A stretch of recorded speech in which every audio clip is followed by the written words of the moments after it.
Halo Sobat Unsia, jumpa lagi dengan saya pada program Kopi Unsia. Kolaborasi Pikiran Unsia.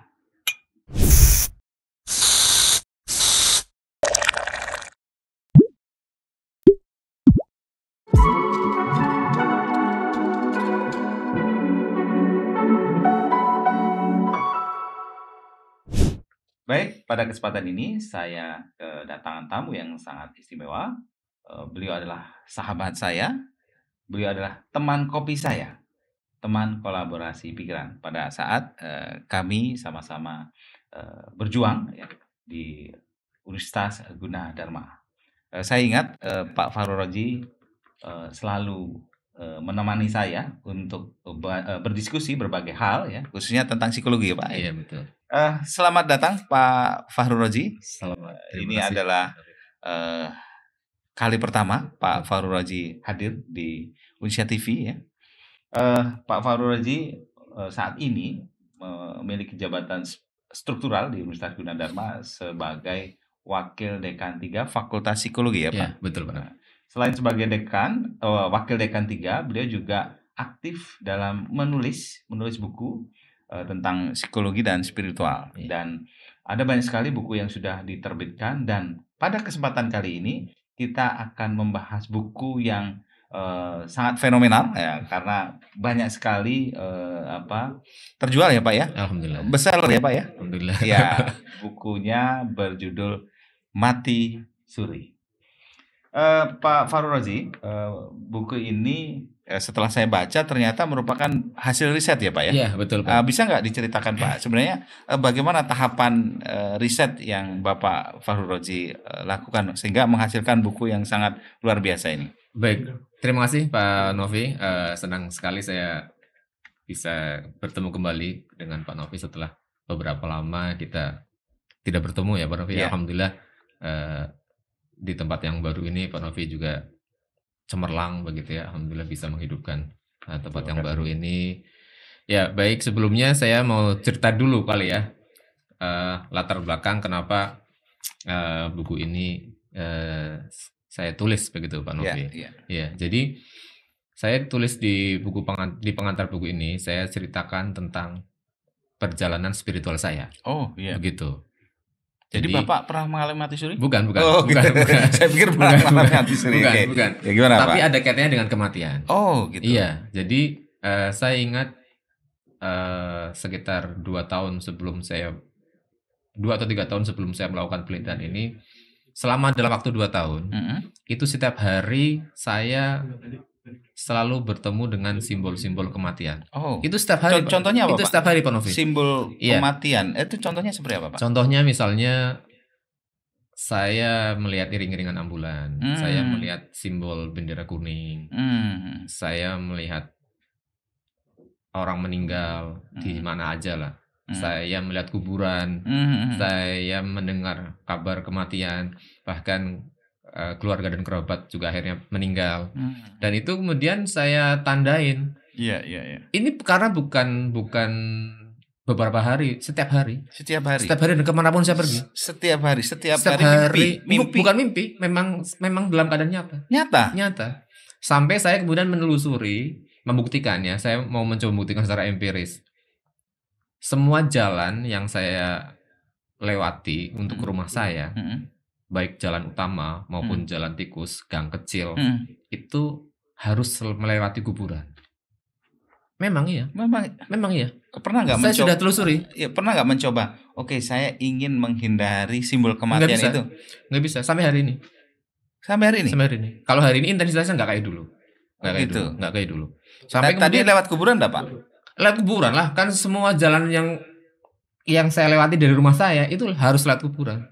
Oh, karena memang posisi rumah Bapak di sekitarnya ada simbol kematian gitu. Iya, awalnya cuma satu, ini ada kuburan. Akhirnya saya lewat jalan yang lain. Ternyata ada kuburan. Saya lewat jalan yang lagi. Kok ternyata ada kuburan. Saya akhirnya ketemu sama kuburan yang selama ini saya nggak ngerti. Ternyata di sana ada kuburan juga. Gitu. Jadi artinya akhirnya kemudian saya coba baca dalam tanda petik ya, bahwa ini sesuatu hal yang bukan biasa. Ini pasti ada pesan Tuhan yang dikirimkan ke saya Gitu. begitu tentang kematian.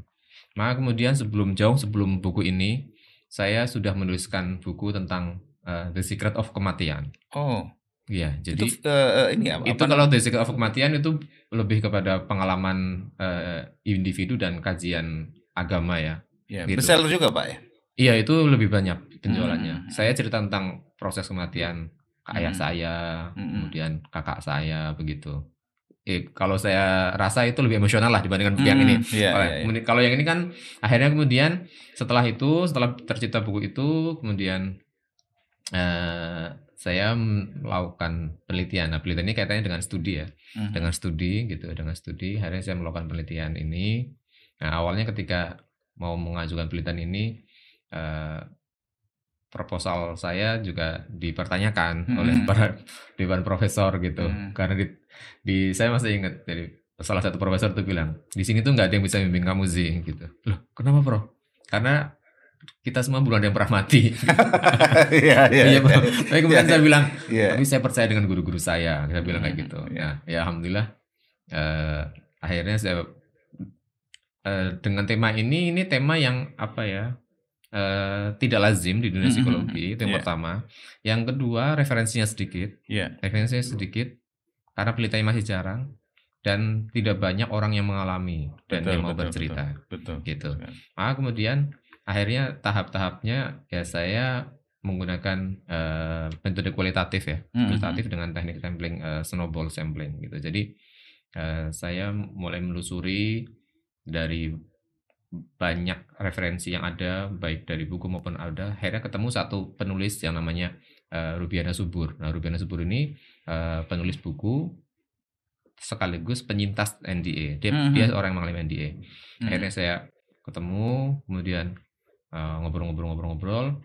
Disinilah kemudian saya rasakan jalan kemudahan dari Tuhan.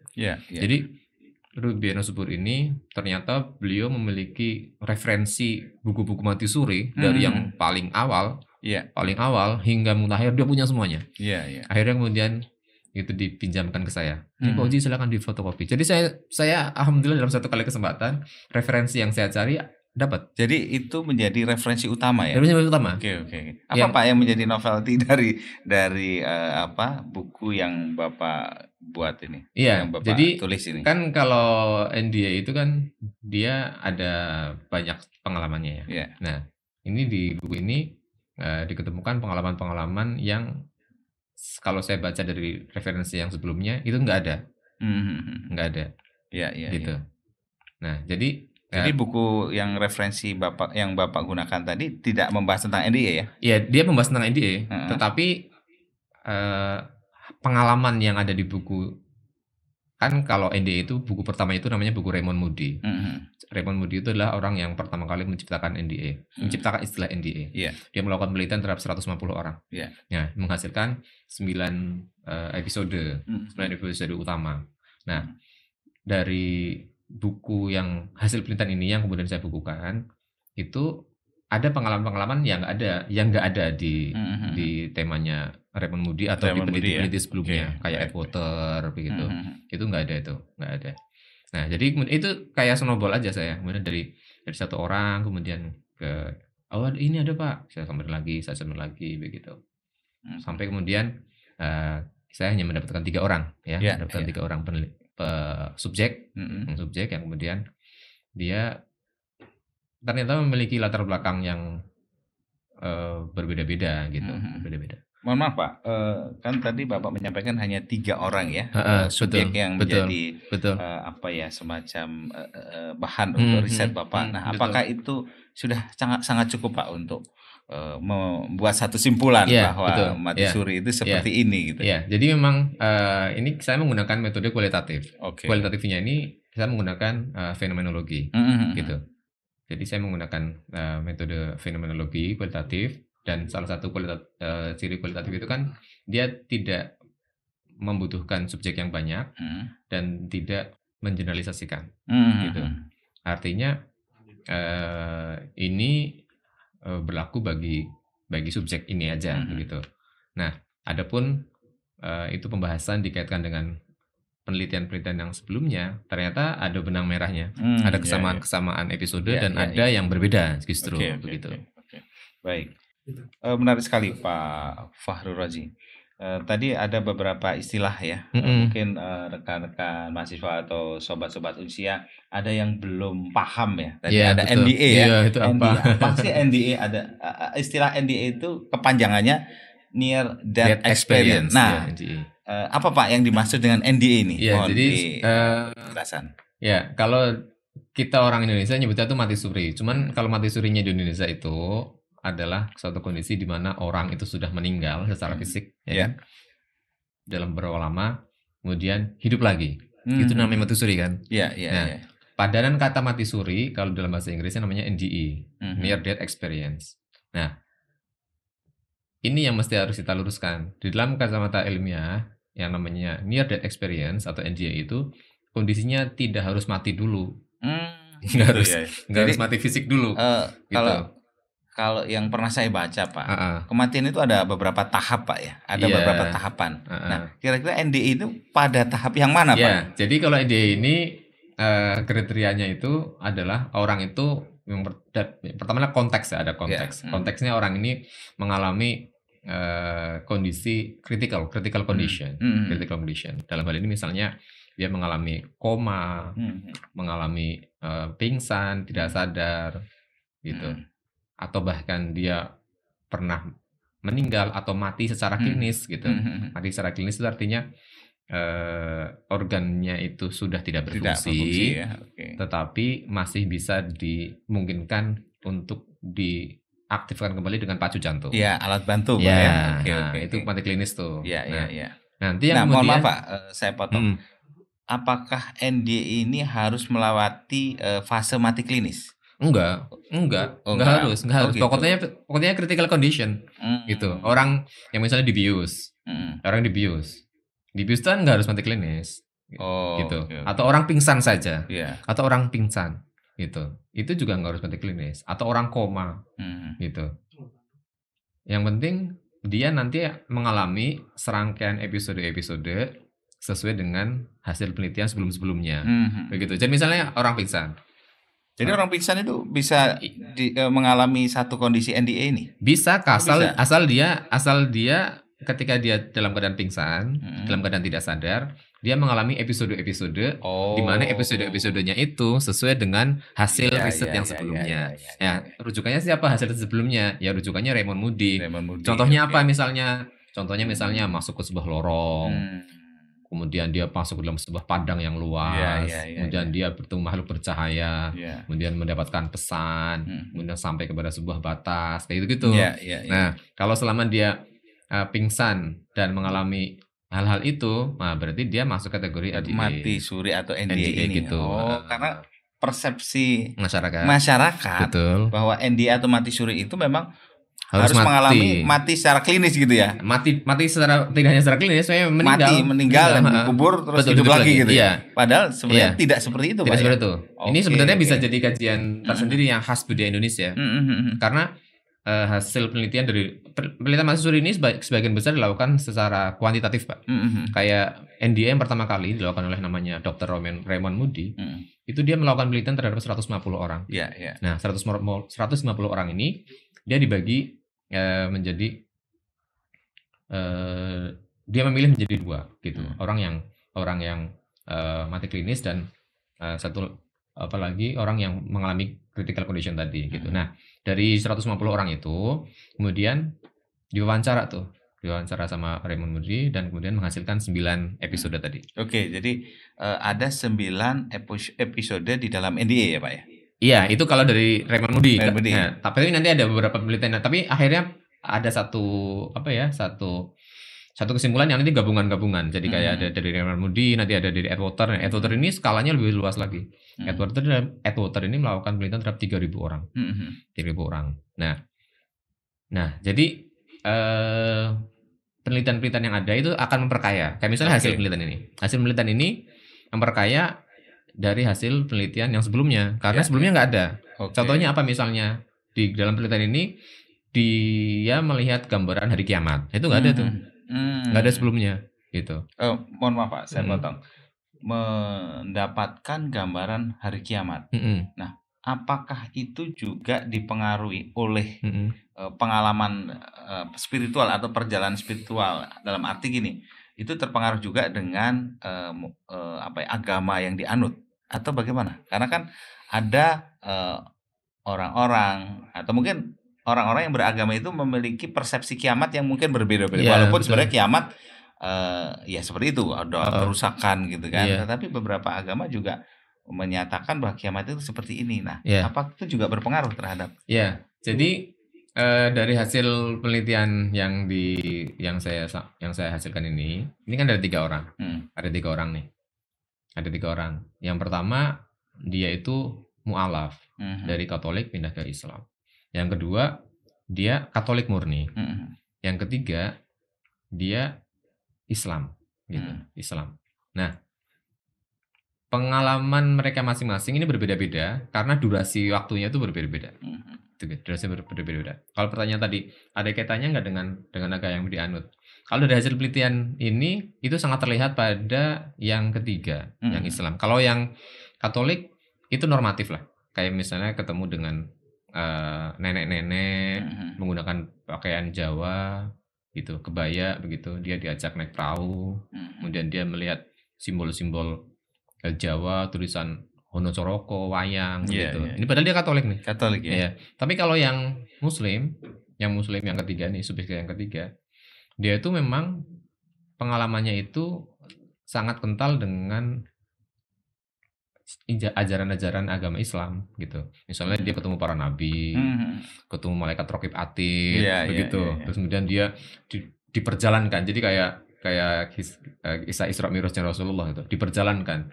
Dia ngelihat tempat sholatnya para nabi, begitu, tempat turunnya Al-Quran. Ya memang tema-temanya kayak gitu. Tapi yang menarik, dia ini juga mendatangi ke tempat-tempat agama lain, kayak misalnya di Himalaya, begitu. Kemudian dia di tempat Katolik, agama Katolik, dia datangin tuh, gitu. Tapi memang simbol-simbol Islam sesuai dengan agamanya subjek ketiga ini memang kuat. Memang kuat. Gitu. Baik. Ada nggak dampak dari NDA ini, Pak, bagi orang yang telah mengalami? Apakah dia menjadi lebih religius kah? Apakah dia semakin betul. Atau sebaliknya dia semakin nggak percaya? Itu gimana, Pak? Betul. Jadi sebenarnya dampaknya itu tetap ada 2, Pak. Ada positif, negatif. Nah, kebetulan yang saya dapatkan dari 3 ini dampaknya positif. Positif. Jadi dampaknya itu bisa dibagi menjadi dampak fisiologis, psikologis, dan spiritual. Nah, dampak fisiologisnya ini berdampak pada kemampuan menyembuhkan yang tiba-tiba. Oh gitu. Jadi ada. Jadi kayak aktivasi energi secara fisik kan. Kalau di dunia timur gitu ya, dunia timur dalam meditasi timur gitu, ada energi dalam tubuh yang itu namanya cakra kan. Cakra ya. Cakra itu mulai dari bawah gitu hingga ke atas ya. Ada 9 kalau nggak salah. Nah, ada lagi yang menyebutkan ada istilah energi kundalini. Nah, ini yang subjek saya yang pertama dan yang ketiga itu setelah NDA, mengalami NDA ini, dia kemudian tiba-tiba bisa menyembuhkan orang, gitu. Jadi aktif energi kundalini itu dia aktif gitu. Nah, itu yang secara fisiologis. Nah, kemudian secara tenang gitu, lebih welas asih pada orang lain, lebih sayang pada orang lain gitu. Dan kalau yang kedua ada sisi aspek kognitifnya karena dia menjadi ingin mencari tahu yang begitu besar tentang ini. Makanya dia kemudian melakukan pencarian, Pak. Pencarian. Makanya yang nomor 2 ini akhirnya menelusuri berbagai macam referensi itu tadi. Akhirnya dia mendapatkan sangat banyak buku referensi dan berdiskusi dengan banyak orang begitu. Nah, secara spiritual ini yang secara spiritual ini yang menarik karena yang pertama mu'alaf ini dia mu'alaf setelah jadi NDA. Oh gitu. Jadi menemukan sesuatu dari NDA. Karena dia sebenarnya bimbang. Apa yang ditemui, Pak, dari NDA itu? Jadi yang pertama ini dia kan Katolik. Dia kan awalnya Katolik. Tapi sekitar rumahnya ini dia Muslim. Muslim Jadi ya. sejak kecil dia mendapatkan suara azan lah, mendengarkan suara azan. Oke. Nah, dia tidak lama, endingnya cuma 15 menit kalau nggak salah, 10 sampai 15 menit.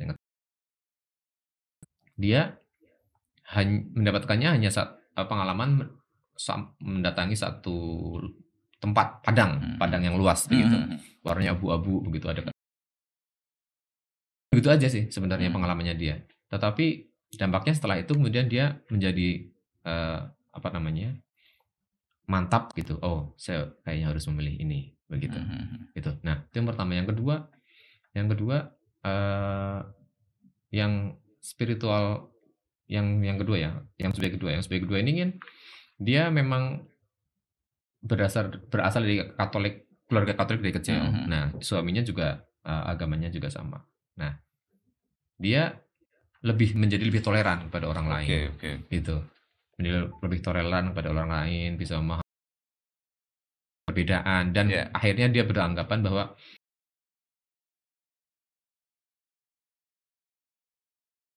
dia akan kembali tiada. Oke. Nah, kemudian yang ketiga ini unik. Yang ketiga ini kan dia awalnya dia Islam, kemudian dia dasarnya orangnya itu skeptis ya, skeptis. Dia tidak mudah percaya pada apapun. Sehingga ketika di masa-masa remaja, ketika usia SMA, dia tuh sempat memilih untuk menjadi ateis. Oh gitu. Jadi yang Islam ini justru. Oke. Iya. Nah, tapi kemudian dikasih anugerah ketika kuliah, diperjalankan itu tadi, ketemu sama leluhurnya, ketemu sama para malaikat gitu, diperjalankan ngelihat orang ini, ngelihat kesana kemari. Ternyata akhirnya kemudian itu justru memantapkan keislamannya. Justru lebih memantapkan keislamannya gitu. Jadi dia lebih mantap gitu bahwa pada akhirnya Tuhan itu satu, gitu.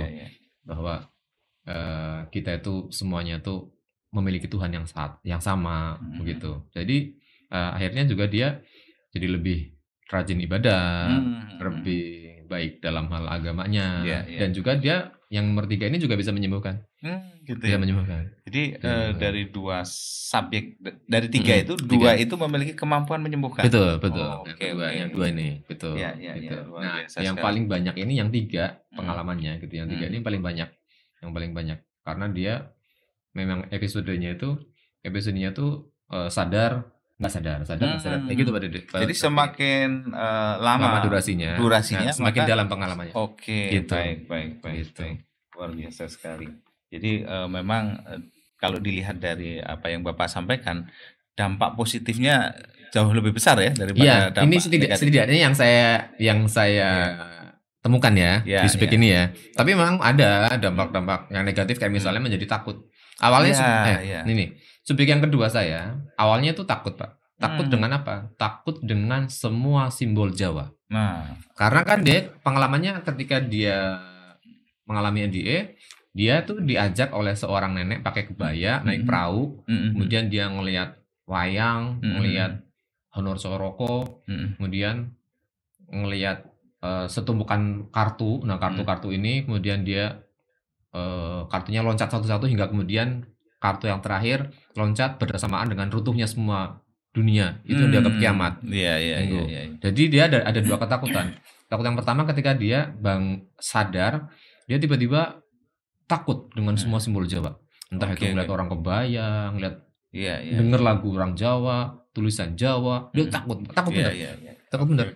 Sama kayak yang kedua, yang lihat kartu. Dia sangat takut dengan permainan soliter akhirnya. Soliter karena dia ngelihat penampakan kartu-kartu itu ketika kartu itu roboh, jatuh, itu bersamaan dengan hancurnya dunia. Itu yang menakutkan.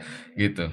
Berarti memang dampak psikologis yang terjadi itu sangat luar biasa ketika kita mengalami NDA ini. Tapi ada fasenya Pak Dede. Ada fasenya Pak Novi, ada fasenya. Itu akhirnya hilang, akhirnya bisa sembuh ketika kemudian dia menemukan partner diskusi yang cocok. Karena pada saat awal-awal dia merasa kesepian karena cerita seperti ini nggak dipercaya, cerita seperti ini, apa sih? Nah, itu dia kesepian dan kemudian akhirnya membuat tambah nggak nyaman secara psikis. Tapi kemudian dia mencari, akhirnya ketemu komunitas yang cocok, akhirnya mendapatkan penguatan-penguatan, akhirnya bisa menjadi positif. Berarti itu bisa nggak disamakan dengan sakit jiwa gitu ya? Enggak lah. Enggak, artinya kan Enggak. mempengaruhi kejiwaan ya. Iya, mempengaruhi. Tapi mempengaruhi psikis, belum bisa mempengaruhi psikis.